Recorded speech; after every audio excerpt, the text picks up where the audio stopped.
to Third Phase of Moon. My name's Blake Cousins, and we're live taking your calls from around the world. Third Phase of Moon rated the top UFO channel on YouTube with over 105,000 subscribers and shooting over 70 million views, making Third Phase of Moon the top place to go to report your UFO sightings, submit your videos, your photos, and report your testimony. And we're taking your calls in live right here at Third Phase of Moon. And if you want to speak to Third Phase, the number to call in is 1-347-934-0378. We're going straight to Los Angeles, taking calls live from Adam. Welcome to the show, Adam. How's it going? Doing good, doing good. Can you tell us what city you're calling from and what stories do you want to share right here live on Third Phase? I'm calling from California, Southern California, over here at Mission Viejo, California. Great. So we're right here at Third Phase. We have this weekly show Fridays, 6 p.m. Pacific time, to take your testimony. What do you want to share to our viewers and listeners right now live? I'm familiar with all the sightings and all the material that's been out being disclosed. There's like all the video streams and all the witness testimonies that I've seen. Personally, I've seen one with a group of friends, and it was pretty strange too. It was reported off of here over at El Toro military base. It was reported on the radio. So we had a friend that reported or called us and told us that there was something flying over, and like me and like three of my friends, actually, we all got a chance to go outside, and we saw this thing fly over the house, and it made like no noise. It was a bluish, had like an LED type of light, a luminescence to it. Like it had had no sound whatsoever. It just kind of glided over, and we all saw it together, which was pretty cool. It wasn't just like me by myself. It was like me with some friends, So it was pretty cool to see something like that. We couldn't explain it too, which was really weird. And what was the reaction? What was the reaction with your at the time you were witnessing the UFO? Were you guys excited? Was it kind of like a eureka moment? Yeah, it was definitely awkward. It was something we haven't seen before, and we all got pretty excited about it. And it was pretty cool because our friend called us and let us know that there was a unidentified flying object flying over the base from El Toro military base. They're not around anymore now. It's in Camp Pendleton, but it was just strange. It was definitely a vehicle of some kind, and it just kind of glided right over the house. It made no sound, which was really strange. It had and you could feel like a static electric. It was definitely like some type of something, and it had a bluish glow to it, which was really strange too. And it just went right over the house. And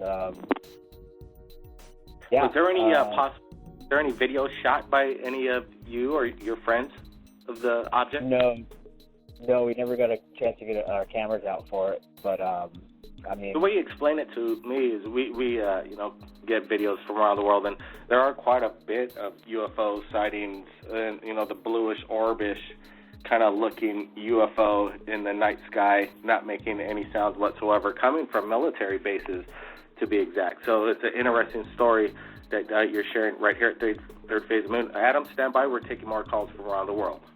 650. Okay. Welcome to Third Phase of Moon, and what city and state are you calling from? Pacific, California. How's it going, Blake? Do you have anything you want to share with the viewers at Third Phase of Moon live right now? Sure. Just wanted to let you guys know that we're still getting at least 5 to 7 alien ships coming into our system on a daily basis, all off the Soho LASCO 2 and LASCO 3 images. So that's just to back up most of what a lot of these people are saying. If they're seeing this stuff, these ships are coming into our system on a daily basis. Most definitely. Bob, are you aware of the new information that came out about Area 51 now being declassified? Do you know anything about Area 51? I know you do a lot of work with the Soho imagery very diligently. Do you try and delve into the Area 51 story, and what do you think of its declassification? Just about time. It's kind of like, duh, like we didn't know it was there. But yeah, they're slowly letting things leak out. I think it's all to a plan of some sort. Exactly what it is, we have no idea right now.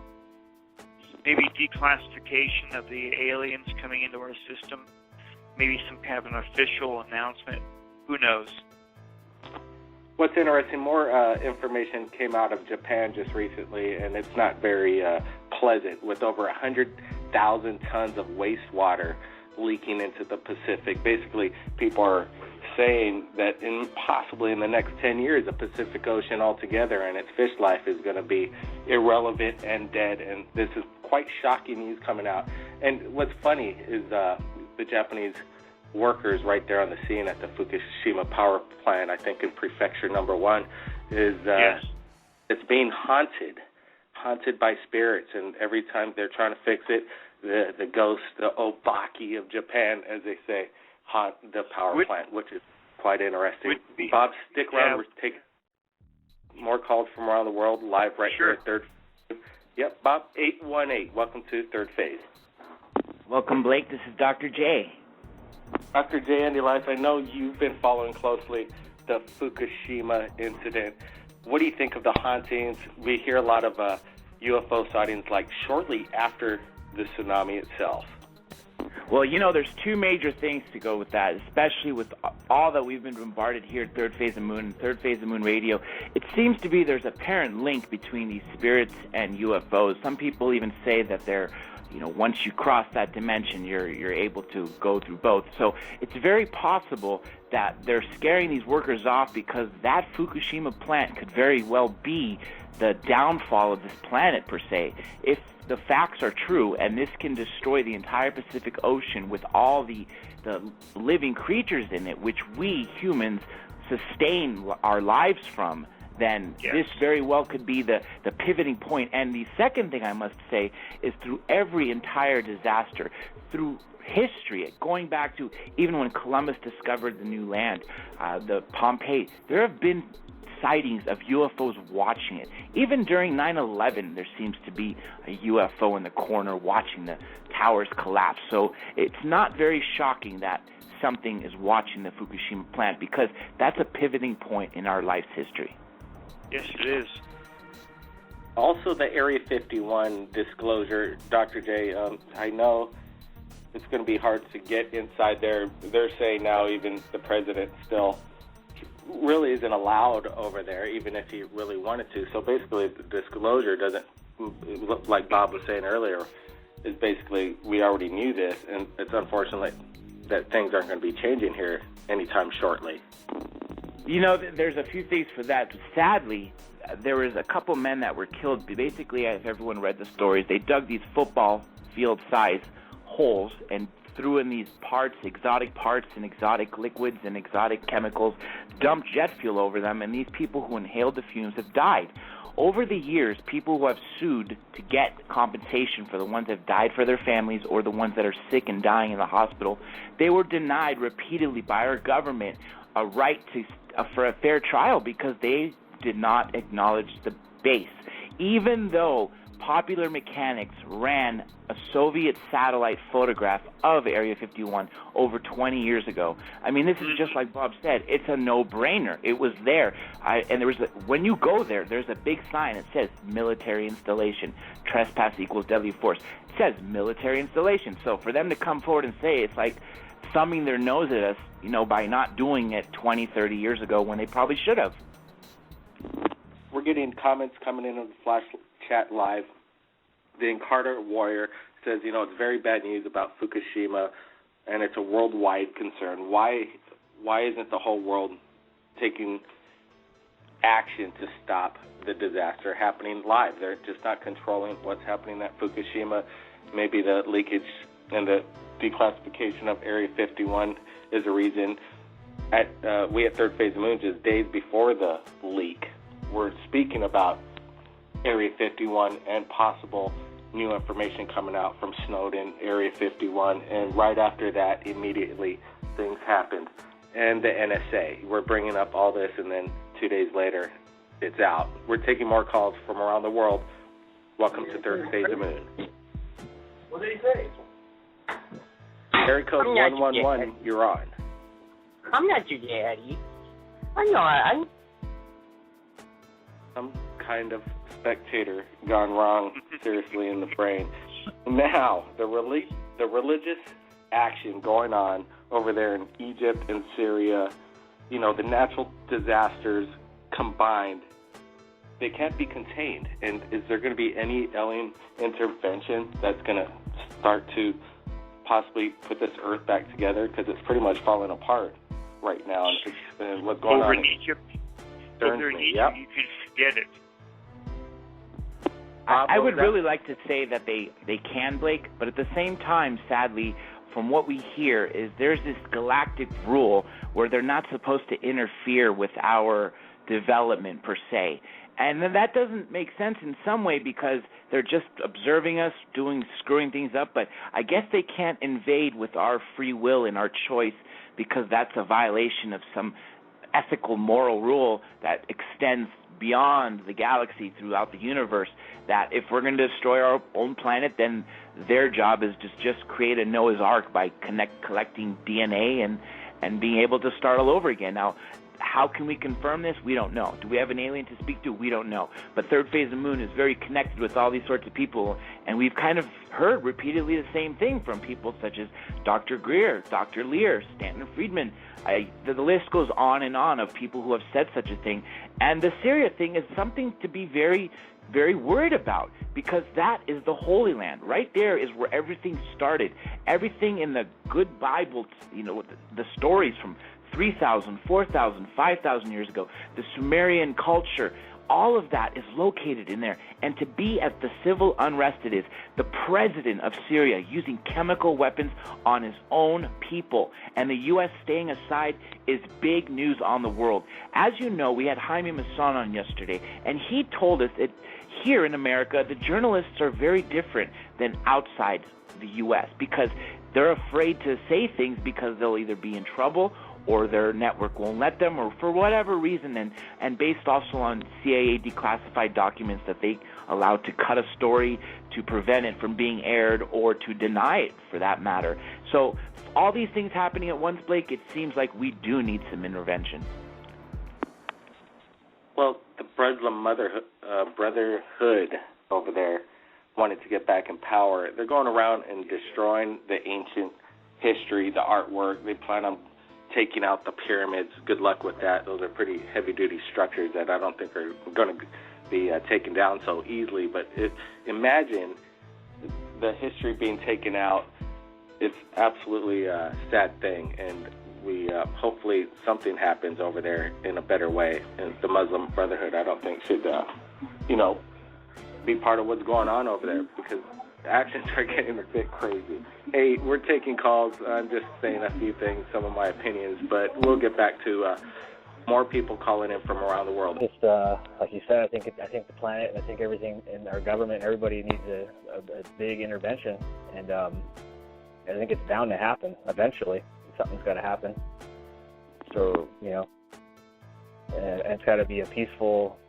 It's got to be, our intentions have to be peaceful, I would believe, and it has to, you got to look at the intentions and then the people in power, it seems like, doesn't seem like it's too fair, with everything, and then people withholding information. It's just crazy. It's out of control.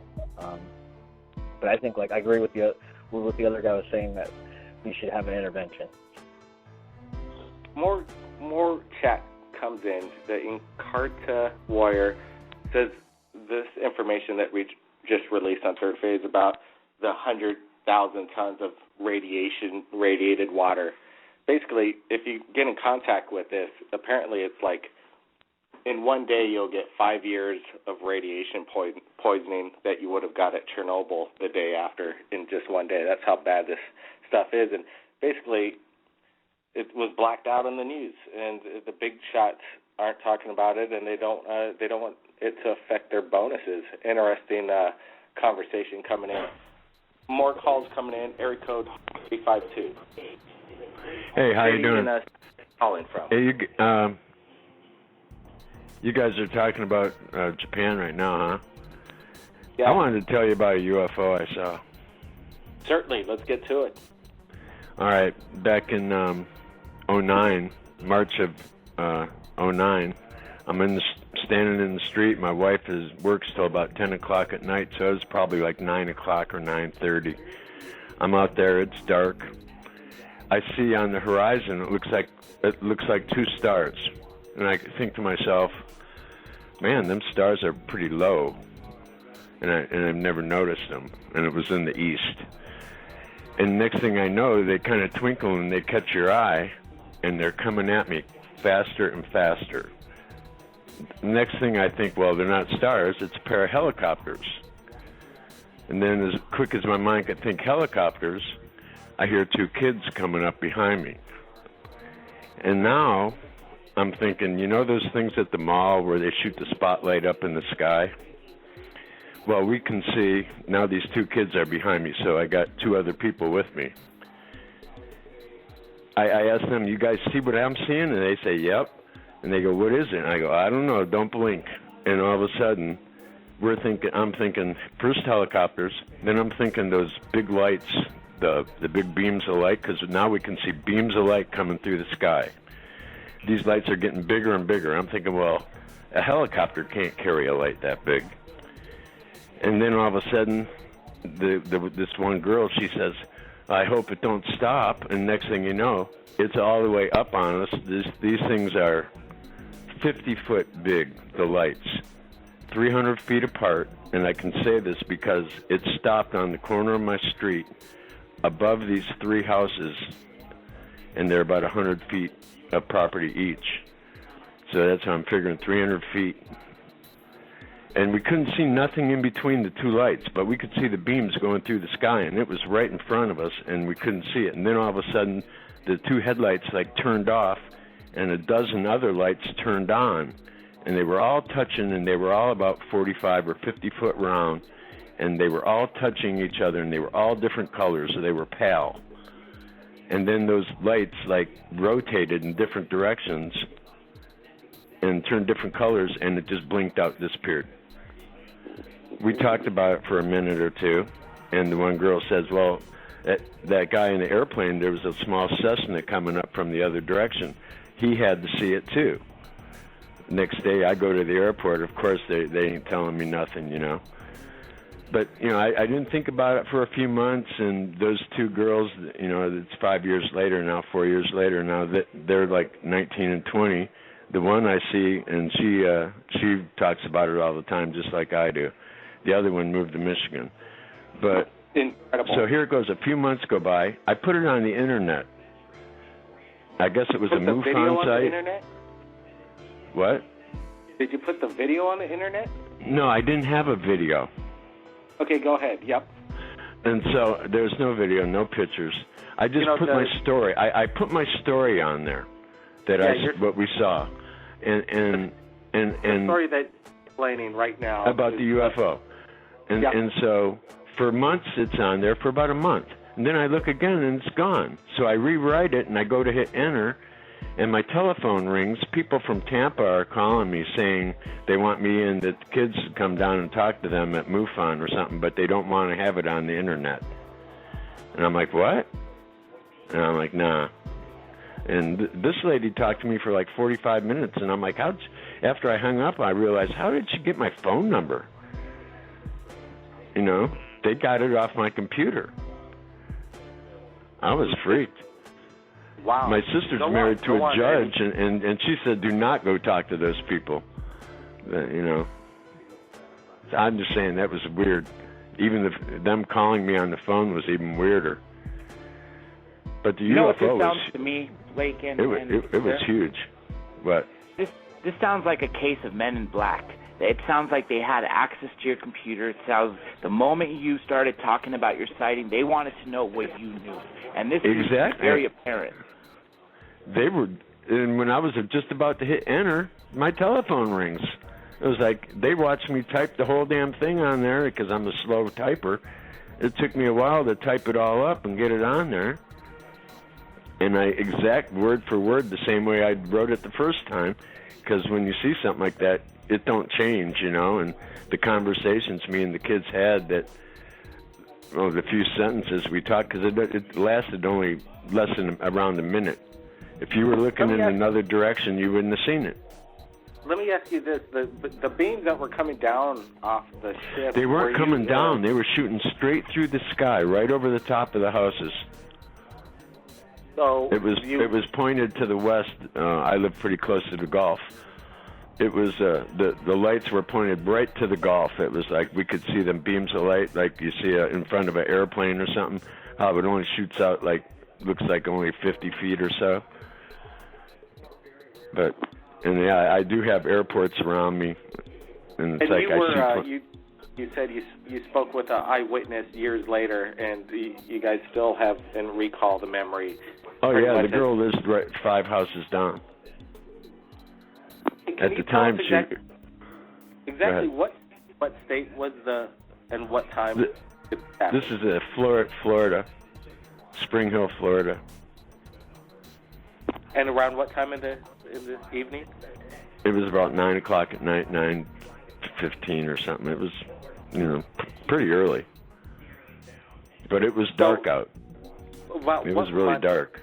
What month was it? In March. That's my. And I'll tell you, man, I drew so many pictures. It was like Close Encounters, where he's making all them clay models and dirt models. Wow. It was like every time my grandkids would come over and start cutting the coloring books, I would start putting UFOs in there. And they'd be like, "Oh, not again, Granddad. That's not real. It's in your imagination," she would say. And I'd go, "No, it's not." It almost sounds like the movie, as you explain it to me, the visual concept was captured beautifully by Steven Spielberg's Close Encounters. And there was some moments. Do they seem similar, some of the craft that were created for that movie? I didn't see no. I've never seen nothing like it. I've never seen. That's why I've never really got on the internet and started looking at all this UFO stuff until I saw this one. It was like, and I didn't see the frame. I don't know what the shape of it was. All I can tell you is if you take like anything round and draw six circles on top and 6 circles on the bottom and have them all touching and color them all different colors, that's what it looked like. And put a pair of headlights underneath on the bottom of it. And they were all 50. These circles had to be 50 foot round. I think about how big the properties are at the end of my street. You got 3 houses, and they're all about 100 foot long. And you're like, that was big. And it was right above the houses, right above their trees. What was your thoughts when you found out this week that CIA acknowledged that Area 51 exists? I thought that was all right. I think my dad worked there when I was a kid. When I was a kid, my dad worked in radar at Selfridge Field in Michigan, and he would disappear for months at a time, and he'd say he's going to White Sands, New Mexico. Absolutely incredible. Did he ever say, in detail what he did in White Sands? No. When I'd go to work with him sometimes as a kid to Selfridge Air Force Base, and they'd worked on missiles and radar systems, and I got to go in a missile. That was pretty cool. It's like you get on a dolly and it can slide right up through the middle of the missile. But seeing a UFO, that was something. Sounds a little bit like when you're saying on the missile or in the missile, Dr. Strangelove had that classic moment, but in a different way. I want to ask you, do you think there was a connection between your dad and and Area 51? Like you say, he may have worked there on location. I don't know. We don't know what he did when he went there. We don't know nothing about the White Sands stuff, because he didn't tell us what he did. He just said it was training. But here he was the boss. He was at the base. He had somebody above him, but he was a civilian, with all these military guys working under him. So I don't know what he did. I don't know what he really did. He was radar. That's all he said. Everything extraterrestrial out of Area 51 into another base that we're either unaware of completely or one that we've possibly heard rumors of, such as Dulce, New Mexico, and now maybe it just is a top secret Air Force installation with some test aircraft. But I truly think that there's no extraterrestrial material there anymore is the key word. I think there was extraterrestrial material there for decades, but now I think it's gone. We're running out of time right here on Third Phase of Moon. It's been a pleasure having Dr. Jandy Elias, Adam calling in from Los Angeles, Robert Evans sharing his Soho imagery, and we are the top UFO channel. If anybody's captured anything in regards to UFOs, you can contact Third Phase of Moon via Skype or Facebook. My name is Blake Cousins, and we'll see you again next time.